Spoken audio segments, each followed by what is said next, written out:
And this could be somebody you grew up watching or a favorite from not too long ago.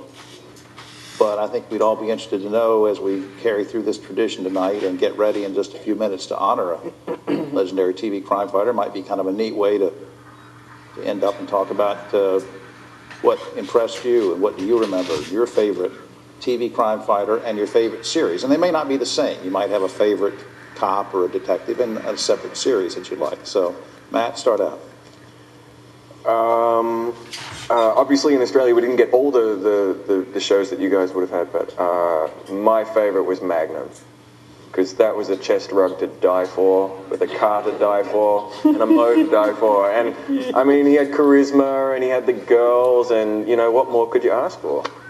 Okay, all right, Ms. Harmon. Okay. Favorite series was Charlie's Angels. Oh. And then okay, and I can't remember. It's not the Enforcer. Is it the Enforcer? No. Remember, he always wore the trench coat and the Equalizer. The Equalizer. He was fantastic. He was always sort of brooding around the corner because he knew he was going to catch you. Yeah. And the suit and the thing, and he was never disheveled, and he was just always so cool and calm and cool. Yeah, never lost his temper much. But never. He was dead. And you know when he did, it was serious. Yeah, you didn't mess with him. That's right. Mr. Bowman.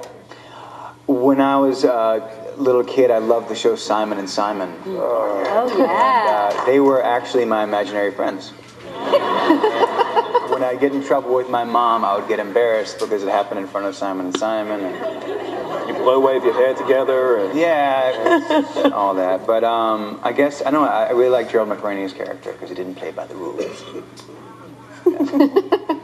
Kelly? Well, I wasn't really allowed to watch television as a kid, believe it or not. Strange. Wah, wah. I know, it's very strange, but I snuck it in. My mother would turn off the cable box when she'd leave sometimes. Maybe that's saying too much. Talk to my shrink. But I did sneak some in at friends' houses, and I had a little black and white that I could just plug in, and I got the little, the ears going.